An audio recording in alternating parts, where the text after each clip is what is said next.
একের পর এক ফাঁস হচ্ছে বাংলাদেশ পুলিশের সাবেক মহাপরিদর্শক বেনজির আহমেদের অবৈধ সম্পদের তথ্য। পাশাপাশি তার দুর্নীতির তদন্তকেও ঘিরেও বাড়ছে জল্পনা।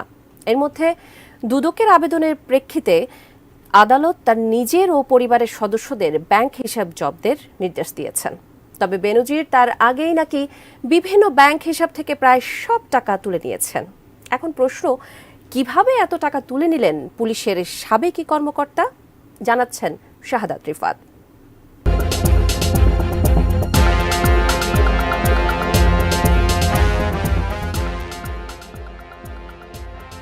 পুলিশের সাবেক মহাপরিদর্শক বেনজির আহমেদ ও তার পরিবারের বিপুল সম্পদের তথ্য বেরিয়ে আসার পর থেকে দেশজুড়ে আলোচনায় তিনি।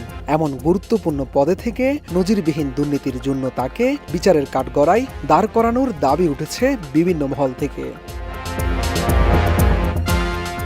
এর মধ্যেই গা ঢাকা দিয়েছেন বেনজির আহমেদ ও তার পরিবারের সদস্যরা।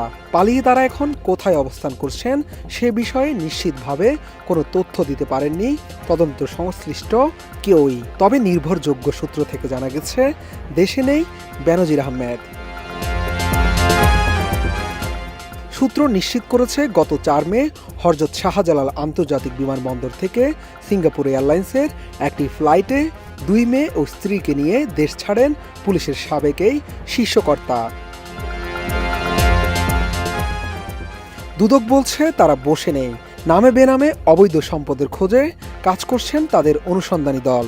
এর মধ্যে দুদকের আবেদনের প্রেক্ষিতে বেনজিরের ও তার পরিবারের সদস্যদের ৮৩টি দলিলের সম্পত্তি ও ৩৩টি ব্যাংক হিসাব জব্দের নির্দেশ দিয়েছেন আদালত। মূলত প্রথমে ২৩ মে আদালতের আদেশে সাবেক আইজিপি বেনজির আহমেদের ৮৩টি দলিলের সম্পত্তি ও ৩৩টি ব্যাংক হিসাব জব্দের নির্দেশ দেয় আদালত।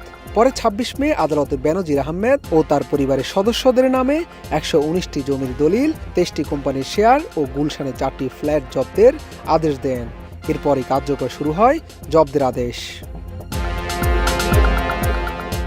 তবে চোর পুলিশ খেলায় পারদর্শী বেনজির আদালতের আদেশের আগেই বিভিন্ন ব্যাংক হিসাব থেকে প্রায় সব টাকা তুলে নিয়েছেন। তার কোনো অ্যাকাউন্টেই এখন উল্লেখ করার মতো টাকা নেই, যার সত্যতা মিলেছে খোদ দুদক থেকে পাওয়া তথ্যেও। ভীষণ নিয়ে এলো ফুলঝুরি মেগা অফার সিজন 6। এই অফারে ফ্রিজ কিনলেই পাচ্ছেন নিশ্চিত ১২ সেটের আকর্ষণীয় গিফট বক্স একদম ফ্রি। ৩০ মে দুর্নীতি দমন কমিশন দুদকের কমিশনার মোহাম্মদ জহুরুল হক গণমাধ্যমকে বলেন তারা জানতে পেরেছেন অ্যাকাউন্ট ফ্রিজ করার আগেই বেনজির আহমেদ ও তার পরিবারের সদস্যদের অ্যাকাউন্ট থেকে টাকা উঠিয়ে নেওয়া হয়েছে। বেনজির আহমেদ ঠিক কত টাকা তুলে নিয়েছেন এমন কোনো তথ্য আছে কিনা জানতে চাইলে সরাসরি কোনো উত্তর না দিয়ে দুদকের এই কর্মকর্তা বলছেন অনুসন্ধান কর্মকর্তারা বিষয়টি খতিয়ে দেখবেন, তারপর প্রকৃত হিসাব বলা যাবে। এদিকে গণমাধ্যমের অনুসন্ধান বলছে বেনজির আহমেদ গত ১ মাসে তার বিভিন্ন ব্যাংক হিসাব থেকে প্রায় ১০০ কোটি টাকা তুলে নিয়েছেন।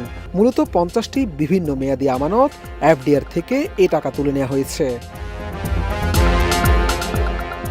দুদকের ঊর্ধ্বতন এক কর্মকর্তা বলেন সাবেক আইজিপির অনেকগুলো অ্যাকাউন্টের ব্যালেন্স শূন্য করে রেখেছেন। হিসাব ফ্রিজের তথ্য হয়তো আগেই টের পেয়েছিলেন বেনজির, তাই অ্যাকাউন্ট ফ্রিজ কার্যকরের আগেই আমানত হিসাব থেকে নগদ টাকা সরিয়ে ফেলা হয়েছে। এর আগে গত ২২ এপ্রিল বেনজির তার স্ত্রী জিশান মির্জা, ২ মে ফারহিন রিশতা বিনতে বেনজির ও তাসিন রাইসা বিনতে বেনজিরের বিরুদ্ধে অবৈধ সম্পদ অর্জনের অভিযোগ অনুসন্ধান শুরু করে দুদক। আগামী ৬ ও ৯ জুন বেনজির ও তার স্ত্রী সন্তানদের দুদকে হাজিরার দিন ধার্য করা আছে। এখন দেখার অপেক্ষায় হাজিরা দিতে দুদকে তারা আসেন কিনা, আর যদি উপস্থিত না হন তাহলে কি পদক্ষেপ নেয় দুদক। শাহাদাত রিফাত, এটিএন নিউজ, ঢাকা।